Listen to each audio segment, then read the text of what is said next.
ফজরের নামাজ শেষে মায়ের কবর জিয়ারত করতে আসেন ছেলে। এসে দেখেন মায়ের কবরটির মাঝখানে কুয়ার মতো গর্ত, ভিতরে দেহাবশেষ নেই। মায়ের কবরের পাশে ছিল ভাতিজার কবর। এই কবরটির একই চিত্র। কুষ্টিয়ার কুমারখালী চাপড়া ইউনিয়নে পাহাড়পুর নূরপুর কবরস্থানে এমন চাঞ্চল্যকর ঘটনা ঘটেছে। বিস্তারিত থাকছে রিপোর্টে।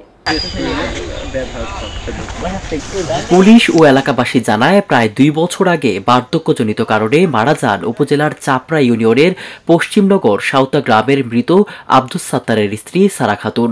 তার মৃত্যুর মাসখানেক পর মারা যায় তার নাতি রাতুল। তাদের দুজনের মরদেহ পাশাপাশি দাফন করা হয়েছিল। মঙ্গলবার ফজরের নামাজ শেষে সারা খাতুনের ছেলে রইসুল বিশ্বাস কবর জিয়ারত করতে এসে দেখেন তার মা ও তার ভাতিজার কবরের মাঝখানের কুয়ার মতো গর্ত করা, ভিতরে দেহাবশেষ নেই। তার আত্মীয় স্বজনরা তাদের শেষ স্মৃতিটুকু চুরি করতে হবে, চুরি করে নিয়ে চলে গেছে। আসলে এরকম বিভৎস নিজে চোখে দেখলাম, খুবই দুঃখজনক।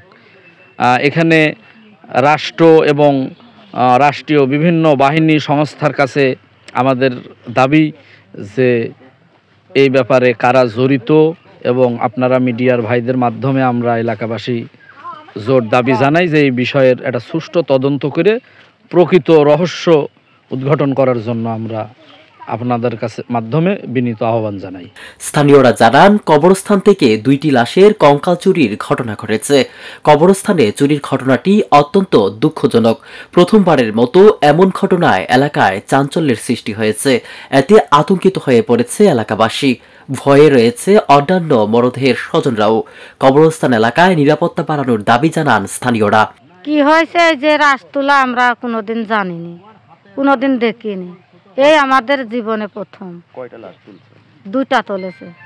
ঘটনার সত্যতা নিশ্চিত করেছে কুমারখালী থানার ভারপ্রাপ্ত কর্মকর্তা মোহাম্মদ সুলাইমান শেখ। তিনি বলেন, প্রাথমিকভাবে ধারণা করা হচ্ছে কঙ্কাল চুরির ঘটনা ঘটেছে।